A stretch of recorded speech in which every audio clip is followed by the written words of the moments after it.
Hi, my name is Reagan. This is a tutorial video on navigating this year's virtual meeting platform, Hopin. A few notes about the technology before we hop into the demo. 1. Hopin works best in the Chrome browser. 2. If you are an attendee, you don't need a microphone or camera to view and hear the talks. 3. You will only be seen by other attendees if you come on stage to ask a question in real time, or if you opt to participate in the networking session. 4. All recordings and other materials that we are allowed to share will be archived on the meeting website after the event. In order to access the virtual platform, you will need to locate the email invitation containing the registration link sent by the meeting organizers. This link is called a magic link, meaning it is specific to you and only you can use the link. Select the Accept Registration button, and you will be directed to the event overview page.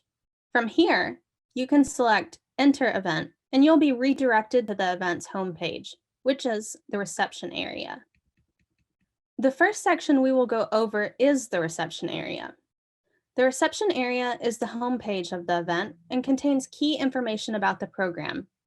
On this page, you can see 1, a spotlight of what's happening now, which will take you to the sessions that are currently live.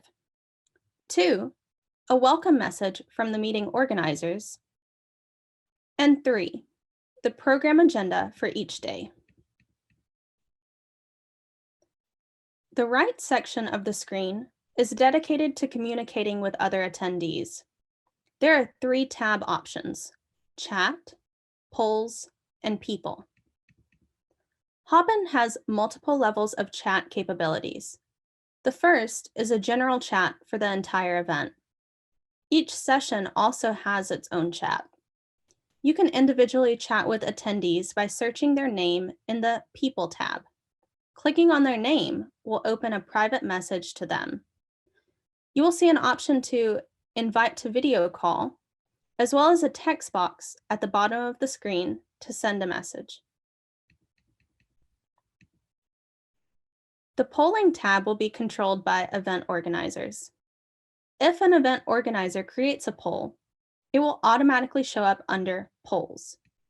You can vote by selecting one of the options listed under the question. After voting, you will be able to see results of the poll. The People tab shows you the individuals who are registered for the event, as well as who is active, indicated by a glowing green dot overlapping their picture.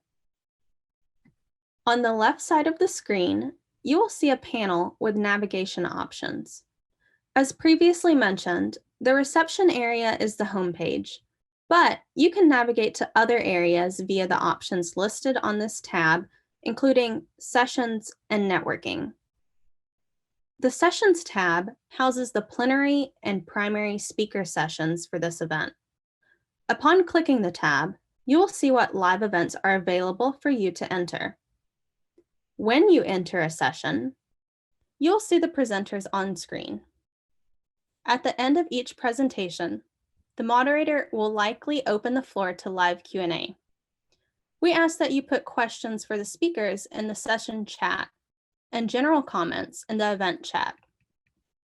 For some events, you may be allowed to hop on screen during the Q&A portion of each talk, in which case you would select the Ask to Share Audio and Video option at the top right of your screen.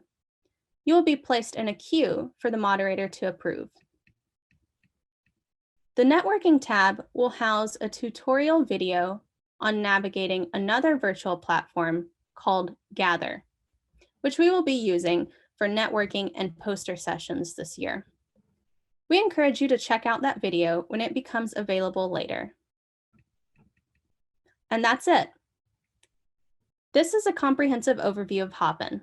If you have any questions, please don't hesitate to contact the conference organizers. Thanks for watching.